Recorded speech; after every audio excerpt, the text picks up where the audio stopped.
오늘 제가 최근에 과학 동화 월간 잡지에 이 분노의 파괴력을 과학적으로 실험한 내용 글을 보게 되었는데, 미국 워싱턴 대학교 심리학 교수 엘마 게이츠 교수가 실험을 했어요. 무슨 실험이었냐면, 이 사람이 이렇게 말할 때 파편이 튀기잖아요. 침이 튀기지 않습니까? 그래서 이 침을 그 파편을 이렇게 다 모아가지고 그 침 전물을 이렇게 분석을 해보니까 굉장히 흥미로운 분석이 나왔어요.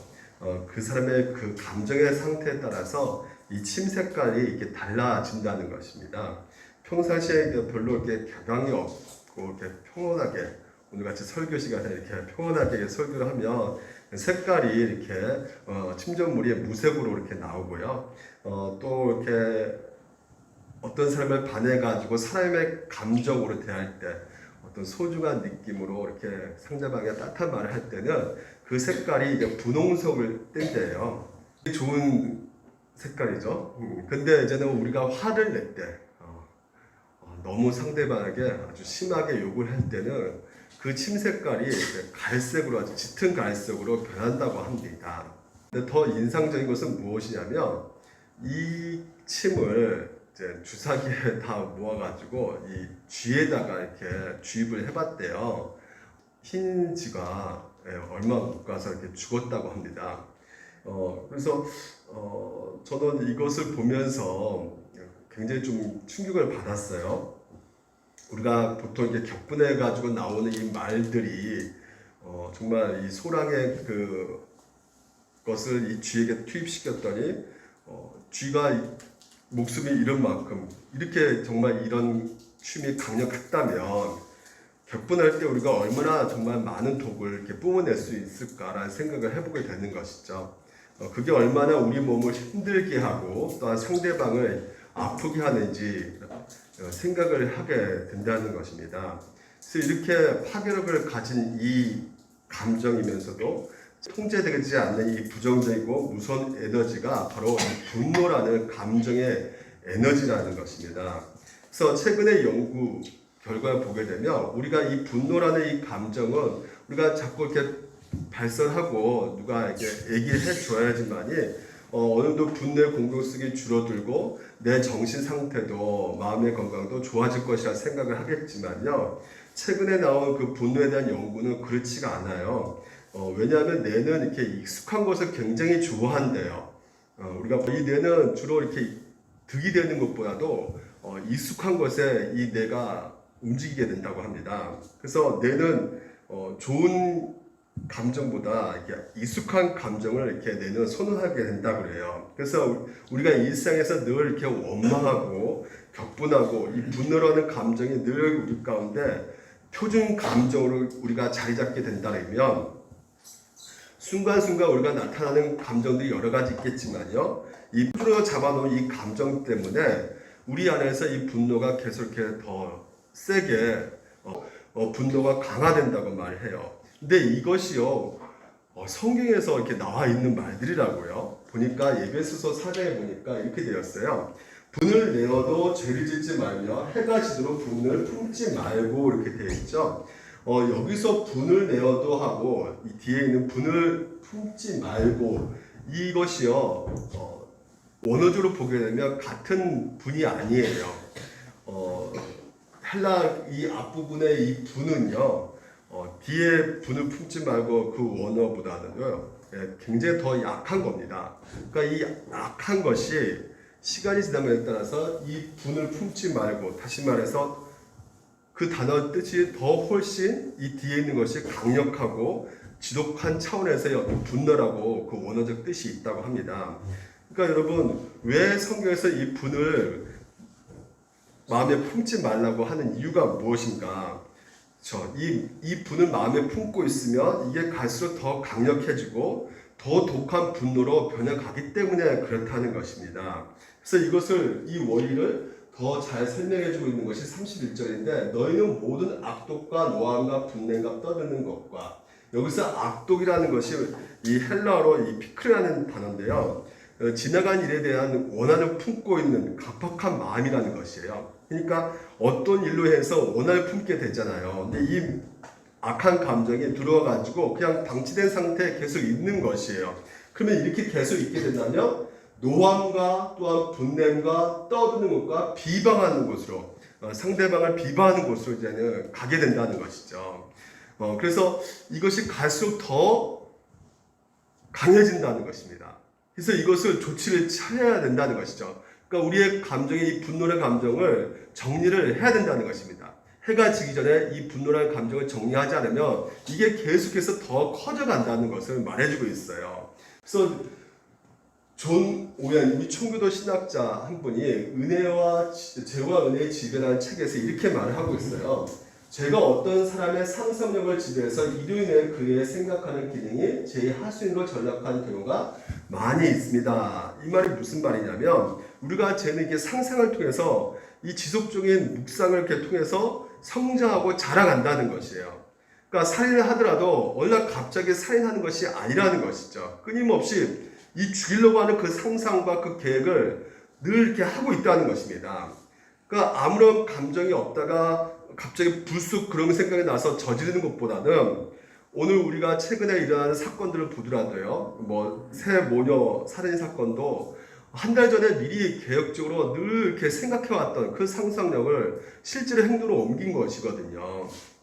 그리고 연쇄 살인 사건, 화성 우리 살인 사건 아시죠? 그리고 유영철 살인 사건, 거기를 조사해 보면 누구를 죽인다고 하면서 생각했던 것들이 이제 살인까지 가는 데 있어서 수없이 많은 상상을 통해서 연습을 한다는 것입니다. 그래서 어떻게 죽일까, 어떻게 무슨 무기로 칠까, 여러 가지 상상을 하다가 결국은 그것이 행동으로 옮기게 된다는 것이에요. 이것이 바로 이제 우리 안에 이 죄라는 것입니다. 최근에 우리 여러분 며칠 전에 그 정한 어린이 사건 판결이 났죠. 양 부모가 이제는 무기징역 운동을 받았어요. 생후 16개월 된 입양아를 아주 학대해가지고 폭력을 휘둘러서 이제 숨지게 하는 이 사건인데, 여기서 보게 되면 그 양부모가 이 남편한테 카톡으로 메시지 보낸 것이 오늘 온종일 신경이 났어. 상 하나 줬어. 폭력은 오늘은 안 썼다고 말하고 있어요. 그러니까 폭력 지금까지 썼는데 오늘은 안 썼다는 것이죠. 지금도 음식을 안 처먹네. 그러니까 말로서도 상대방에게 폭력을 가하는 엄청난 이 짓을 한 것이죠. 그러니까 양 부모가 그 양 남자가요, 온종일 굶겨봐 이렇게 말을 했다는 것이죠. 그래서 자기는 잘못이 없다고, 남자는 여자가 학대한 건데 자기는 잘못이 없다고 했는데 이 메시지를 통해서 보게 되면 결코 아니라는 것을 우리가 알 수가 있는 것입니다. 그 화가 난 행동으로 말미암아 그래서 결국은 이 가정이 산산이 파괴돼 버리는 일들이 벌어지고 있다는 것입니다. 그러니까 여러분, 이것이 이 가정 폭력이 남 얘기가 아니는 것이죠. 오늘 우리가 5월달 가정의 달을 보내고 있지만 이 가정 폭력은 그 원인이 되고 있는 것이 무엇이냐면 바로 이 원망과 미움 여러 가지 있겠지만 가장 큰 것도 뭐 하나 작용되고 있냐면 이 분노라는 것이에요. 분노. 이 분노가요, 결국은 우리 가정을 좀먹게 하는, 그리고 가정을 무너지게 하는, 그래서 이것을 빨리 우리가 제거하지 않으면, 정리하지 않으면 이 분노가 점점 더 크게 돼가지고 가정을 무너뜨릴 수 있다는 생각을 우리가 해보게 된다는 것이죠. 우리가 지난주에 우리가 둘째 아들 우리가 살펴보았습니다. 그 둘째 아들 돌아온 탕자, 그 비유를 통해서 우리가 살펴본 것은 세 가지였죠. 죄의 본질. 죄의 본질이 뭐였어요? 나쁜 행동, 이런 것이 아니라 그랬죠. 하나님을 멀리하는 것이죠. 하나님을 떠나서 자기 멋대로 살아가는 그 모든 것이 바로 뭐라 그랬어요? 죄의 본질이라고 했습니다. 그래서 유산을 받아가지고 간 이 둘째 아들은 결국은 어떻게 됐습니까? 결과가 어떻게 됐어요? 모든 것을 다 잃게 되었죠. 그래서 궁핍한 상황이 돼버린 것입니다. 이 궁핍한 것을 물질적으로 다 잃어버린 것뿐만 아니라 영적으로도 완전히 궁핍한 상태, 가난한 상태가 돼버린 것입니다. 돈이 떨어졌으니까 그 누구도 사랑해주지 않는 것이에요. 누구도 돌봐주지 않는 것입니다. 결국은 자기가 배고파서 돼지 쥐어 열매도 좀 먹었으면 좋겠는데 그것도 이 세상은 허락하지 않고 있음을 보게 되는 것이죠. 주인이 못 먹게 하는 것이에요. 이게 바로 이 죄를 안고 살아가는 모든 사람이 영적인 구피팜이라는 것을 우리가 볼 수가 있습니다. 결핍함이죠. 그래서 이 세상은 자신이 원하는 진실한 사랑과 완전히 받아들여짐에 대해서 이 세상 결코 얻을 수 없다는 것을 우리가 알게 되고, 이 갈급한 마음 가운데 영적으로 우리는 늘 굶주리면서 살아가고 있는 존재라는 것을 우리가 알게 되는 것입니다. 그래서 우리는 이런 상태에 계속적으로 있게 되면 뭐가 나올 수밖에 없어요. 우리 가운데 악한 감정이, 이 분노가 일어날 수밖에 없는 것이죠. 분노가 치밀어 오르는 것입니다. 왜냐하면 이 분노라는 것은 자기에게 정의가 있다고 생각할 때, 자기가 그래도 옳다고 믿을 때 일어나는 감정이라고 해요. 그러니까 나는 틀리지 않았는데 너는 왜 나를 이렇게 그런 방식으로 해주는 거야? 내가 맞는데 너는 어째서 나를 이렇게 대해주는 거야? 대접해주는 거야?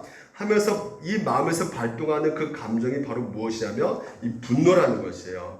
그러니까 내가 원하는 만큼 상대방에 대접해주지 못했을 때, 내가 기대한 만큼 그 기대 가운데 대우를 받지 못했을 때 이런 분노가 일어나고, 그리고 또한 복수를 꿈을 꾼다는 것이죠. 그래서 우리는 항상 내가 원하는 만큼 대접을 받을 수 있는, 그런 대접을 받아야만 하는 그런 정당한 존재라고 생각을 한단 말이죠. 따라서 우리가 대접 받기를 원하는데 내가 원하는 만큼 대접받지 못했을 때 나는 그만큼 대접하지 않는 상대를 향해서 분노하는 것이 정당한 일이라고 우리는 생각을 해요. 근데 고린도전서 13장에 보면 이 사랑장에서 이렇게 말하죠. 물에 행하지 아니하며 자기 유익을 구하지 아니하며 성내지 아니하며 악한 것을 생각하지 아니하며 이렇게 되어 있어요. 그러니까 성내면 결국 우리가 무엇을 생각할 수밖에 없는 것이에요? 악한 것을 생각할 수밖에 없게 된다는 것이죠.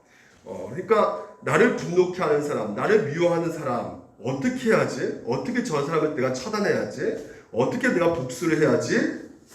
그래서 결국은 상대방의 헌담을 하게 되는 것이고, 아까 정한이 부모처럼 힘없는 아이를 심지어 심하게 두들겨 패는, 그 힘으로 제압하는, 그래서 자기가 원하는 만큼 그 성욕을 행사하는 그런 복수를, 그런 잘못된 행동을 하게 된다는 것입니다.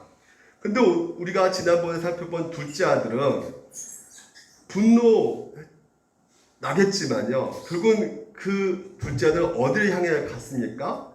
그쵸, 아버지를 향해서 갔단 말이죠. 그래서 세 번째가 바로 무엇이에요? 하나님의 구원, 하나님의 사랑인 것이죠.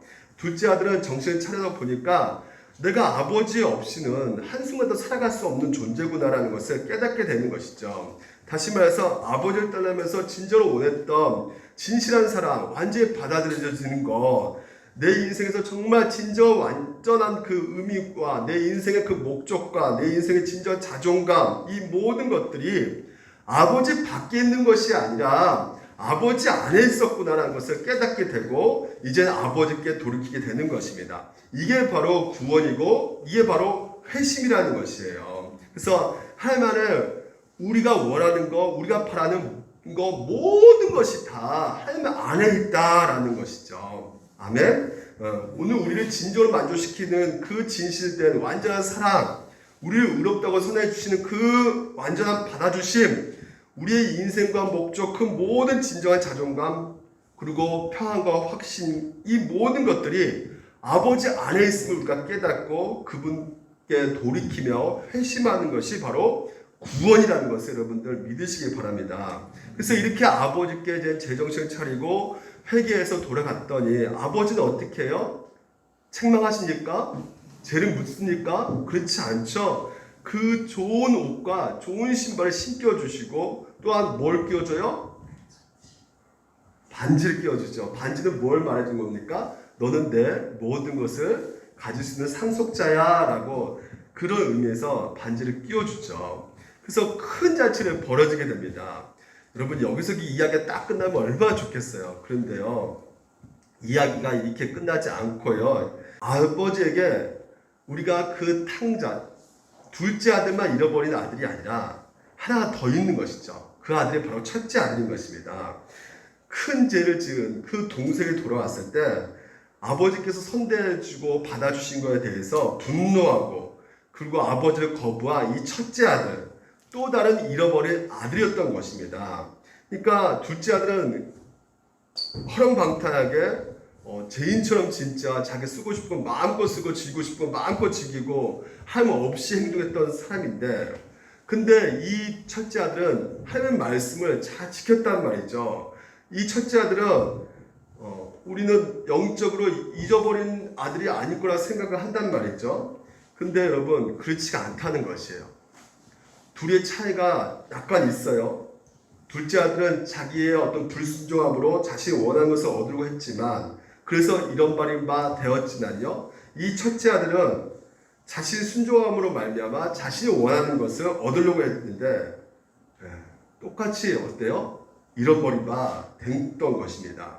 그래서 둘 다 이런 차이가 있지만요, 순종하고 불순종하고의 차이가 있지만 똑같은 것은 결국은 첫째 아들도 잃어버린 바 된 아들이고요, 둘째 아들도 잃어버린 바 된 아들이라는 것이에요. 그래서 이 잃어버린 바 된 아들을 어떻게 하나님께서 회복시켜 가시는가, 오늘 우리가 5월 가정의 달을 보내면서 우리 가정의 파괴범, 이 주범인 이 분노를 어떻게 우리가 제거해야 되는 것인가를 오늘도 이 첫째 아들을 통해서 우리가 한번 살펴보도록 하겠습니다. 먼저 이거 수학 공식 같은 것인데요, 우리 안에 왜 이런 분노가 일어날 수밖에 없는 것인가. 그 첫 번째는 영적으로 풀 수밖에 없어요. 하나님의 은혜를 모르게 되면 우리가 분노하게 된다는 것입니다.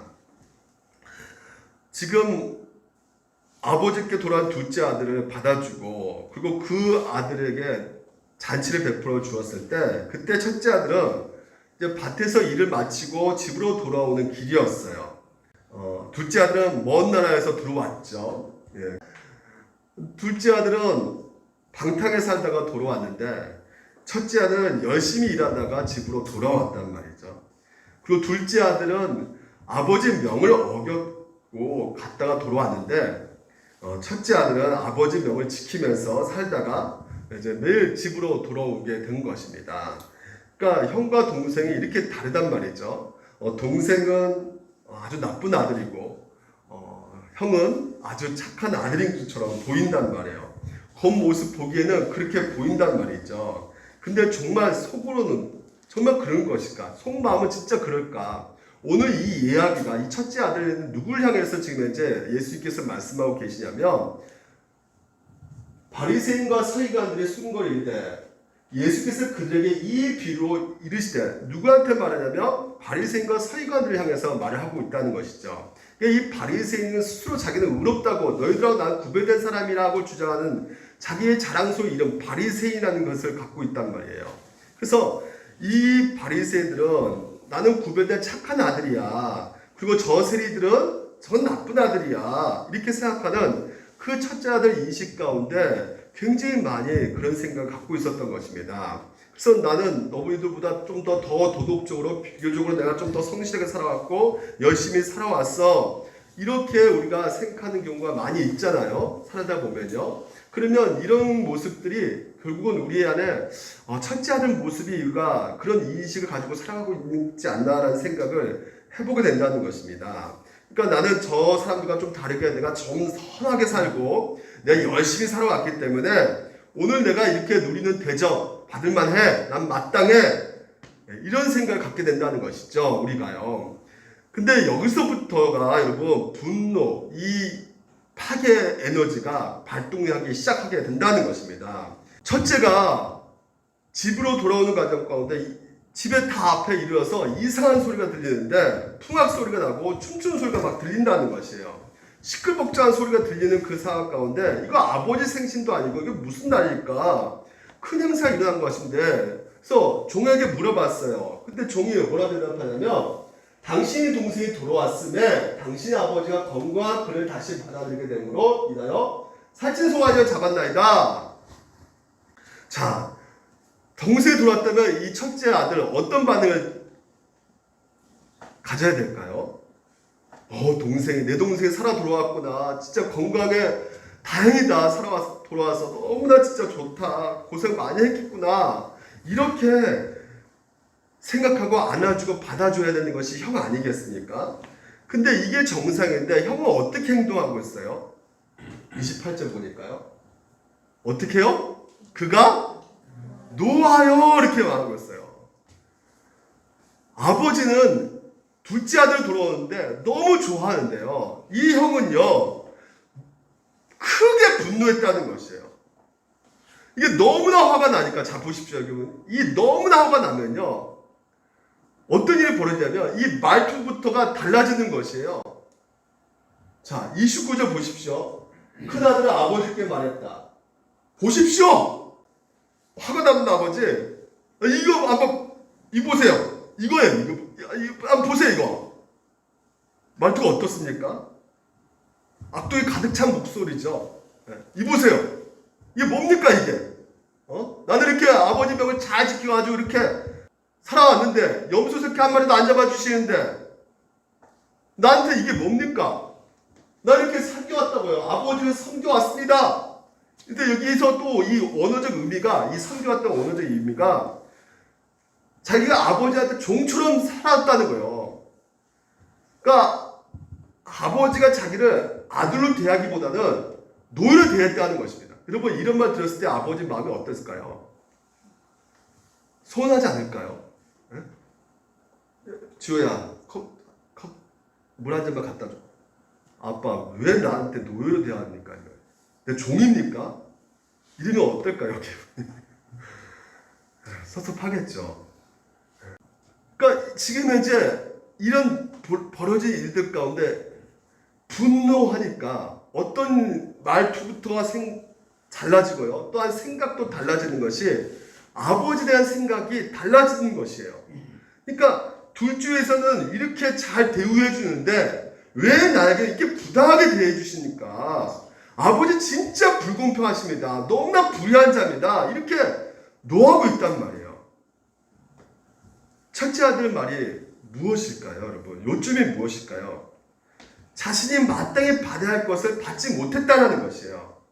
자신은 그렇게 그토록 아버지께 순종했는데 뼈 빠지게 일을 하면서도 아버지 명을 잘 따르고 말씀 따라서 일을 했음에도 불구하고 내가 마땅히 받아야 할 대우를 받지 못하고 아무 자격이 없는, 공로도 없는 둘째에게 심지어 이렇게 살찐 송아지를 잡아주시다니, 이거 아버지 진짜 너무나 부당해요. 아버지 너무 불의해요. 이런 식으로 아버지를 모욕하면서 분노하고 있는 것이에요. 근데 여러분, 이 첫째 아들이 진짜 맞는 말을 하는 것일까요? 정말 아버지가 이 첫째 아들을 그렇게 부당하게 대했을까요? 그랬을까요?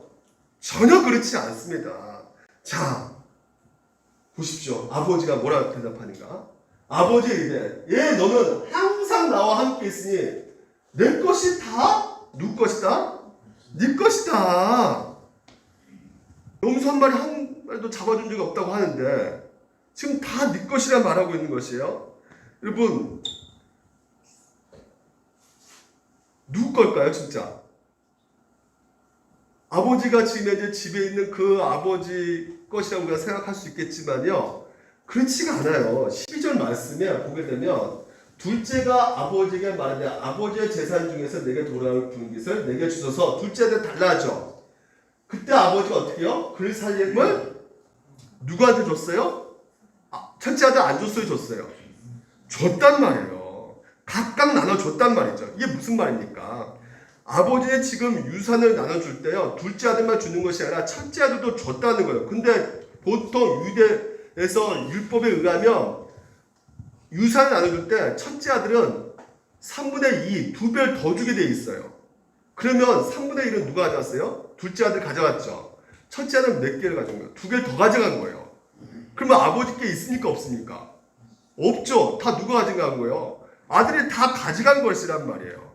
그러니까 둘째 아들 허락만 때 다 썼기 때문에 집에 있는 남아있는 유산은 누구 거예요? 첫째 아들 거예요. 그러니까 그래서 아버지께서 내 것이 다 뭐요? 너 것이지 않느냐? 이게 팩트입니다. 이게 사실입니다. 그러니까 아버지는 둘째 아들을 사랑한 것처럼 첫째 아들도 사랑한 것이란 말이죠. 그에게 이미 모든 것을 주셨어요, 안 주셨어요? 주셨단 말이에요. 이게 바로 하나님의 은혜라는 것입니다. 첫째 아들이 아버지의 모든 것을 받았던 그 이유는 그 아버지의 명을 어김없이 다 순종하기 때문이 아니고요.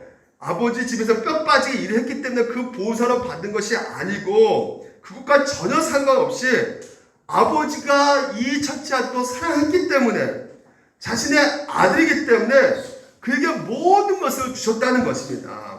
그러니까 하나님의 그 사랑과 은혜로 아들에게 다 주셨다는 것이에요. 그럼에도 불구하고 첫째 아들은 아버지께 모든 것을 받았음에도 불구하고 그의 태도가 어떻습니까? 나는 부당하다. 이 둘째 아들을 이렇게 챙겨주는데 잔치까지 송아지도 잡아주는데 나도 마땅히 내가 받아야 할 권리 챙겨야겠다 하면서 항의하면서 분노하고 있는 것입니다. 여러분, 하나님의 은혜를 모르게 되면 반드시 우리는 원망불평, 분노하게 돼 있단 말이에요. 오늘 여러분 이것이 뭘 보여주고 있습니까? 첫째 아들은 늘 어디 곁에 있었어요? 아버지 곁에 있단 말이에요. 아버지 명에 하나도 어김없이 다 순종하고 겉보기에는 정말 둘째 아들과 상반된 성실해 보이고 착하고 의로운 아들이었지만 그럼에도 불구하고 이 첫째는 아버지의 사랑을 몰랐단 말이에요. 그러니까 둘째 아들도 아버지 사랑을 모르는 것처럼 첫째 아들도 아버지 사랑을 몰랐다는 것이죠. 그래서 내가 지금 현재 첫째 아들인가 한번 생각해 보셔야 된다는 것이죠. 우리가 교회에 와 있어요. 하나님 말씀 듣고 있어요. 근데 하나님 말씀 지키냐 안 지키냐 물론 이거 중요합니다. 하지만 그 먼저 우리가 무엇을 깨달아야 돼요? 무엇을 알아가야 되는 것입니까? 하나님의 은혜와 사랑을 아셔야 된다는 것이죠. 그러니까 지금 현재 첫째 아들은 그 아버지 밑에 열심히 일했던 것은 그가 아버지를 사랑하거나 아버지를 존경하거나 아버지를 귀하게 여겨서 그렇게 행동한 것이 아니죠. 자기가 받은 것에 감사해서 행동한 것이 아니란 말이에요. 자기가 끊임없이 뭔가 내가 원하는 걸 받아내기 위해서 순종했음을 보여주고 있단 말이에요. 그러니까 첫째 아들은 진정으로 원하는 것은 아버지 자신이 아니었던 것입니다. 아버지로 말미암아 자신이 마땅히 받아야 된다고 생각했던 그 보상을 아버지께 원했던 것입니다. 그러니까 첫 번째는요, 그 아버지가 사랑의 대상도 아니고 신뢰의 대상도 아니고 존경의 대상도 아니고 단지 내가 원하는 거 무조건 받아내는 거래 대상으로 생각했던 것입니다. 이런 이유로 첫째 아들 또한 똑같다는 것이에요. 둘째 아들과. 아버지 내가 이렇게 순종했으니까 내가 이렇게 명을 어기지 않고 잘 따라왔으니까 보상해줘야 되는 거 아닙니까? 나에게 원하는 거 좀 들어주세요. 난 진짜 마땅히 받을 권리가 있습니다. 내 권리 무시하지 마시고 세상에 자기가 없는 저 동생을 준 거 보니까 진짜 아버지 정말 불공평하고 불의한 분이시고 끝까지 안 주면 당신 없는 것처럼 내가 살겠습니다. 화를 내는 거예요. 이렇게 아버지 명에 순종했지만 정작 아버지 사랑과 은혜를 몰랐던 것입니다. 그러니까 그분과의 관계가 제대로 이루어질 수가 없는 거죠. 그러니까 아버지와의 관계가 목적이 아니었어요. 아버지와의 그 교제가 목적이 아니었어요. 아버지 자체만으로 행복한 것이 아니란 말이죠. 그가 열심히 하는 것, 순종한 것, 이 모든 것은 내가 마땅히 받아야 될 것이라고 생각하기 때문에 아버지가 내 모든 것을 주셨다는 것을 생각하지 않고 나는 여전히 마땅히 받아야 될 것, 내가 이렇게 열심히 일했는데 밭에서 열심히 내가 이렇게 순종했는데 마땅히 내가 받아야 돼. 근데 여기서부터 뭐가 왜 분노가 일어나는 것입니까? 이기적인 그 중심 가운데 나 중심적으로 생각하게 된다면 결론적으로 우리는 분노가 일어날 수밖에 없게 된다는 것입니다. 그래서 둘째 아들만 잃어버린 바가 되는 것이 아니라 첫째 아들도 잃어버린 바가 된다고 오늘 예수님께서 말씀하고 있는 것이에요. 그러면 우리가 이럴 때 어떻게 해야 되겠습니까? 두 번째, 우리 가정, 우리가 바로 연약한 죄임을 알아야 된다는 것이에요. 우리가 이 첫째 아들을 통해서 영적으로 잃어버린 아들인 것을 우리가 볼 수가 있죠. 하나님 사랑을 모를 수 있고 정말 하나님께서 우리 가운데 그렇게 많은 것을 해주셨음에도 불구하고 그것을 전혀 생각하지 않고 그러면서 하나님께서는 자신을 원하는 거 있는데 우리는 하나님의 자신을 원하지 않고 이렇게 살아가는 이 신앙생활 가운데 우리가 얼마든지 우리 자신을 보면서 그래도 내가 아버지 곁에 있으면서 내가 그래도 순종하면서 내가 의로운 자니까 저기 멀리 떨어져 도망갔던 그 둘째 아들보다는 내가 그래도 아버지 곁에 있어가지고 이렇게 열심히 살고 있으니까 그런 나는 괜찮은 사람 아니겠어? 누가 보더라도요 생각해 들 때 한번 보십시오. 누가 잃어버린 자가 될까요? 바로 둘째 아들 허름방탕하게 먼 도시에 가가지고 다 쓰고 온 그 아들이 둘째 아들이 야 저자가 바로 잃어버린 자 충분히 말할 수 있지 않습니까? 오히려 첫째 아들은 야 저 아들 진짜 아버지 명을 다 순종하고 착실하게 살았어. 첫째 아들은 잃어버린 자라고 생각할 수가 없어요. 그런데 오늘 여러분 이 첫째 아들이요 끊임없이 생각드는 그 마음 가운데 이 분노가 일어나는 그 이유 중에 하나가 바로 무엇이냐면 상대방을 비교하고 있단 말이죠. 아버지 살림을 창녀들과 함께 삼켜버린 이 아들이 돌아오매 이를 위하여 살찐 송아지를 잡으셨나니. 어떻게 해요? 그냥 아들 둘째 아들 왔다 그러면 그리고 아들 왔다 그렇게 말하는데 아들의 제목 둘째 아들 제목 일일이 다 어떻게 해요? 비방하고 있잖아요. 일일이 다 캐가지고 말하고 있단 말이죠. 그러니까 자기는 좀 의롭다고 생각하는데 나는 적어도 저 인간보다 좀 내가 괜찮아. 여러분 이렇게 생각하는 자에게는 결코 하나님의 은혜가 필요할까요? 필요하지 않을까요? 하나님의 도움이 필요할까요? 필요하지 않을까요? 필요하지 않단 말이에요. 이 모든 것에 있어 궁극적으로 나는 괜찮다고 생각하기 때문에 나는 의로운 자라고 생각하기 때문에 나는 그래도 바른 사람이라고 생각하기 때문에 하나님의 긍휼하신 은혜가 필요하지 않아요. 그분에게는요. 그 사람에게는요. 그래서 결국은 이런 자는 어떤 모습이 나올 수밖에 없으니까 남을 탓한단 말이에요. 이게 바로 투사. 이 심리학 용어입니다. 심리학에서 말하는 투사. 받아들일 수 없는 충동이나 생각을 외부 세계로 옮겨놓는 정신 과정이라는 것이죠. 이게 말이 무슨 말이냐면 내가 분노가 그러니까 우리가 분노가 있잖아요. 이 분노가 있는 것이 내가 화를 내는 것이 나 때문이 아니라 너 때문이야. 나는 제대로 잘하고 있는데 너가 문제 일으키니까 내가 이렇게 화를 내는 거야. 너 탓, 상대방 탓, 남의 탓, 이게 다 돌리는 것입니다. 이걸 잘 보여주고 있는 우리 조상 시조가 있죠. 아담이죠, 아담. 아담이 하나님과 관계가 좋았을 때는 정말 서로가 뼈 중에 뼈, 살 중에 살, 너무나 아름답다, 내 아내요, 이렇게 했지만 제가 들어오자마자 어떻게 했습니까? 저 여자 때문에. 내가 따먹고였어요. 저 여자 내가 잘못 만나가지고 내가. 그러니까 이 상대방에 돌리는 이 마음의 태도, 이게 바로 투사거든요.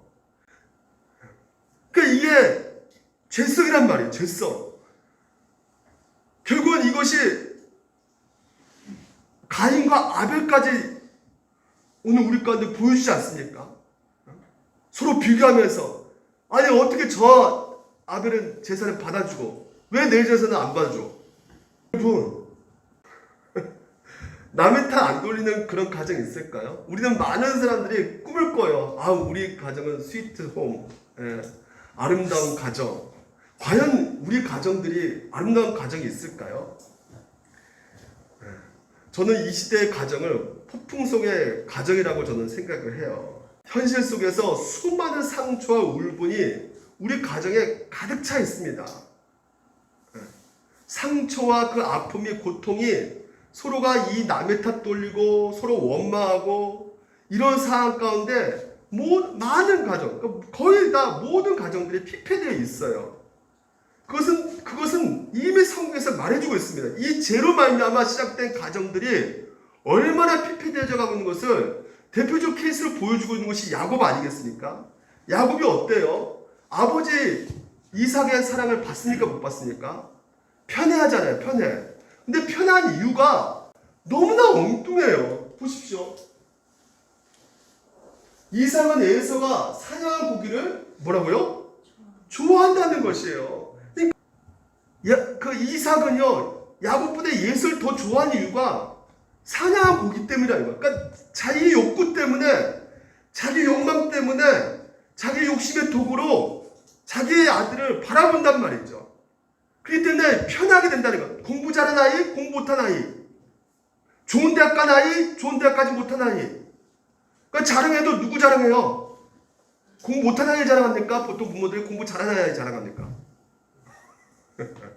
공부 잘하는 아이 자랑하잖아요. 그러니까 야곱이요, 부모가 이렇게 자기 인격을 가지고 보는 것이 아니라 그 음식 가지고 그 사냥 잘하고 못하고 한 그 기능적으로 자녀를 대하고 있단 말이죠.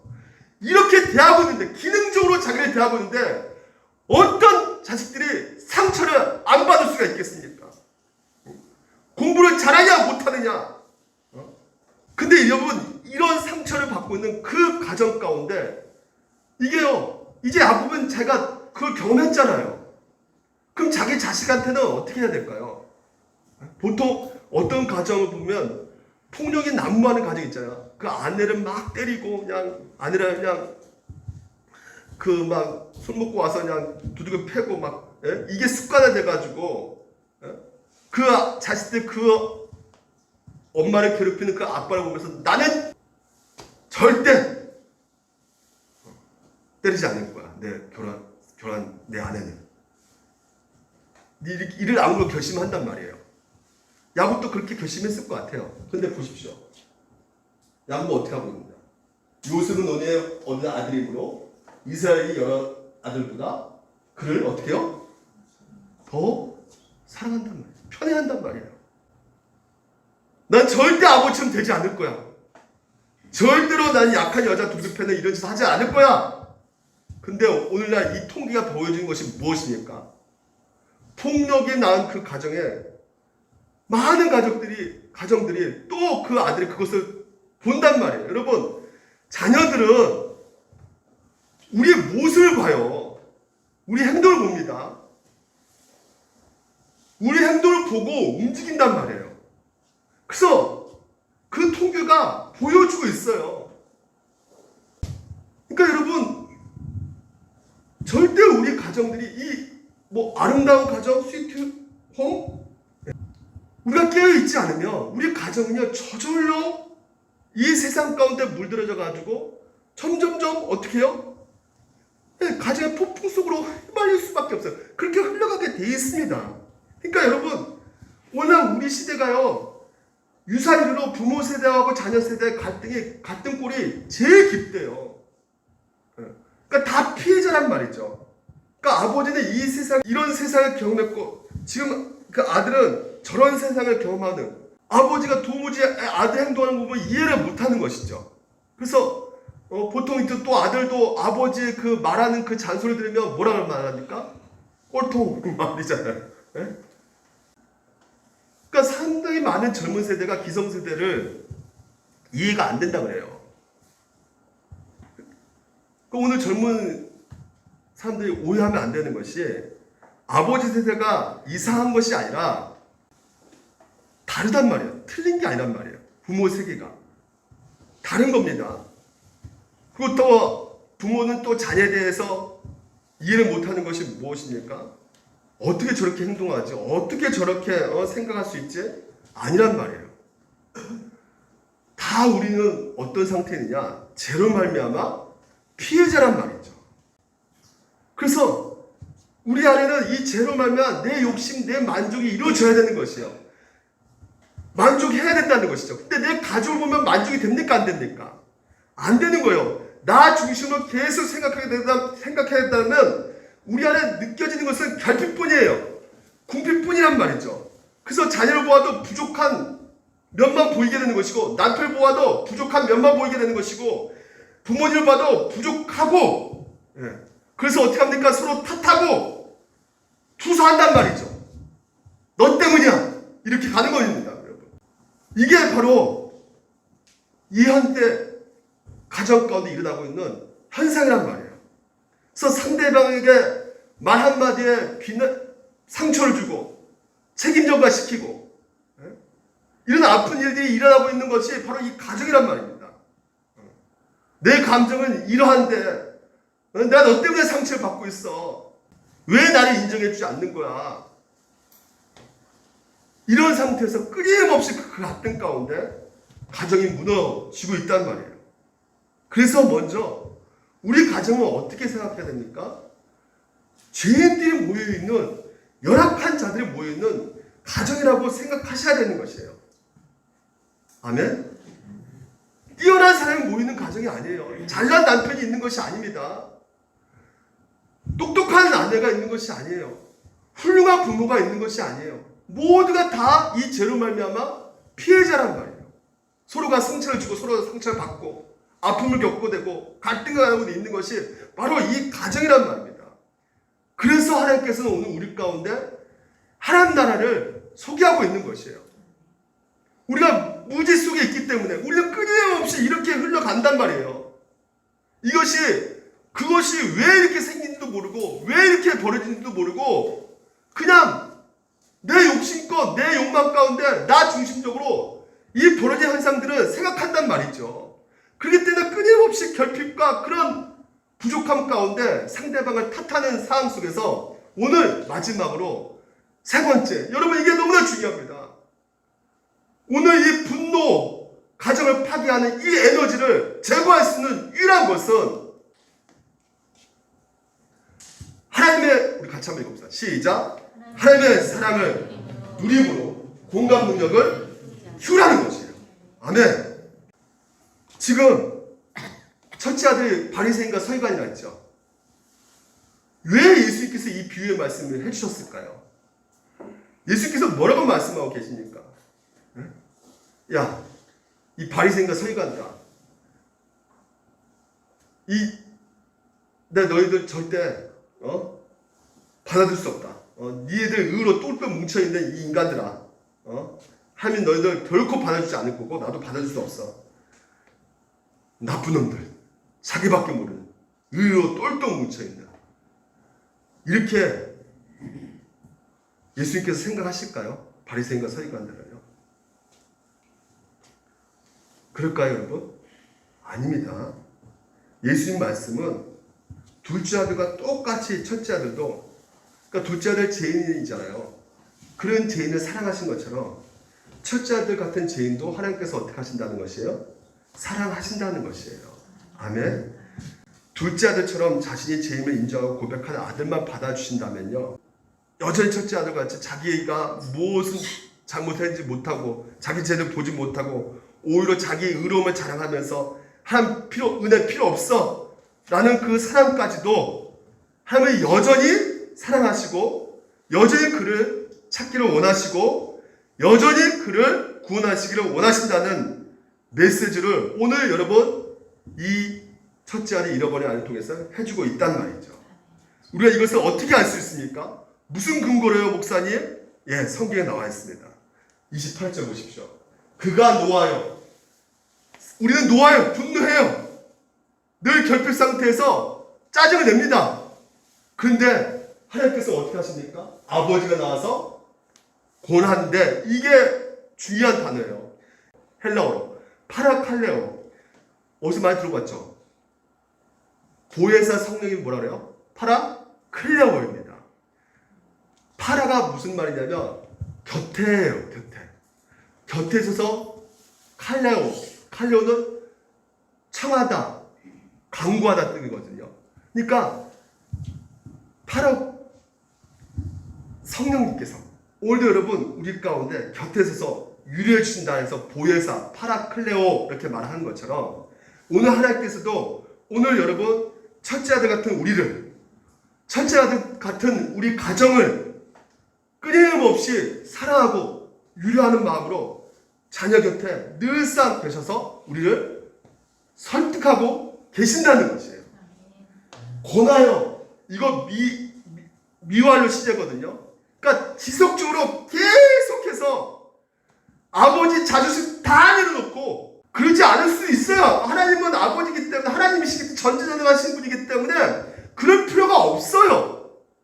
근데 그런 왕이신 분의 체면 다 무시하고 나밖에 모르는 우리를 모욕 다 당하시면서 그걸 감수하시면서 끝까지 찾아오셔서 우리를 설득하고 계신다는 것이에요.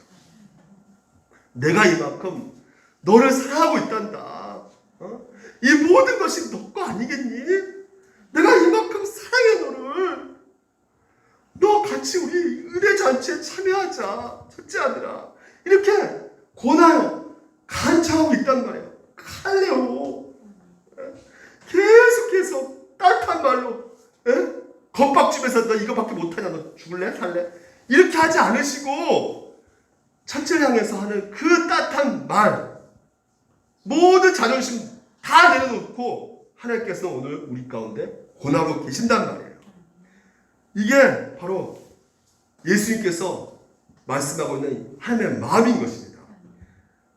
이 세상에는요, 둘 중에 다 이 두 분류에 속해 있습니다. 첫째 아들 분류에 속해 있던지 아니면 둘째 아들 분류에 속해 있던지,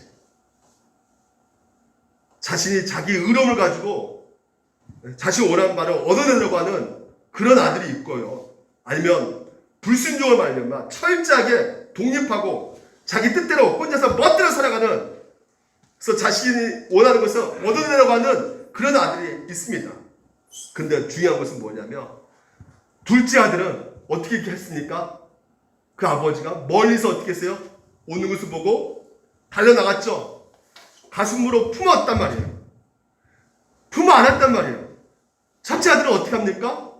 권하여 계속 말로 따뜻한 말로 설득하시고 위로해 주시고 말로 간청하고 또 그냥 아버지 이보세요. 우리가 이럴 때 나한테 왜 이렇게 합니까? 하나님, 왜 나한테 이런 코로나 이런 힘든 걸 주세요 나한테. 이럴 때에도 하나님께서는 우리를 어떻게 하신다는 것입니까? 계속 따뜻한 말을 위로해 준다는 것이에요. 고나요, 파라, 칼레오. 오늘 여러분, 우리가 기억할 것은 이겁니다. 주님이 우리 가운데 말해준 것은 첫째 아들이 순종하면서 그토록 갖고자 했던 것이 어디에 있어요? 아버지 안에 있고요. 둘째 아들의 불순종함으로 얻고자 했던 그 모든 것들도 아버지 안에 있다는 것을 믿으시기 바랍니다. 그 모든 것이 아버지 밖에 있는 것이 아니라, 아버지를 떠나면 얻을 수 있는 것이 아니라 아버지 안에 거하여야지만이 진짜로 얻을 수 있고 누릴 수 있다는 것을 오늘 여러분은 믿으시기 바랍니다. 오늘 여러분, 하나님께서 이 모든 것을 그리스도를 믿는 자에게 이미 하나님께서는 주셨단 말이에요. 자기의 의로움이 아니라, 자신의 공로가 아니라, 오늘도 하나님께서 그리스도께서 우리를 위해서 십자가에 죽으심을 하며 모든 구원, 모든 완전한 의로움을 전적으로 의지하고 신뢰하고 자신의 것을 받아들이는 자에게 하나님께서는 그 모든 것을 은혜로 주신다는 것입니다. 그래서 오늘도 여러분, 우리가요, 우리 가정 과연 하나님을 떠나고 있습니까? 우리가 첫째 아들처럼 떠날 수 있고요, 둘째 아들처럼 하나님을 떠날 수 있습니다. 그러나 예수님께서 우리 가운데 말씀하고 계신 것이 무엇입니까? 우리 가정 절대 하나님 떠나신다, 안 떠나신다. 결코 떠나지 아니하신다. 첫째처럼 둘째처럼 떠나지 않는 것처럼 하나님은 결코 우리를 포기하지 않으시고 잃어버린 바를 반드시 다시 찾는다. 우리를 끝까지 기다리시고 우리를 반드시 구원해 주십니다. 주 예수를 믿으라. 그리하면 너 집은 구원을 얻으리라. 오늘 여러분, 여전히 우리를 기다리시고 여전히 찾으시는, 그래서 여러분, 오늘도 우리가 주님께로 돌아갈 때 주님께서 기뻐하시고 그래서 우리의 부족함을 늘 채워주신 그 예수 그리스도 우리가 바라보며 나갈 때 오늘도 우리 안에 분노가 사라질 수가 있게 되는 것입니다.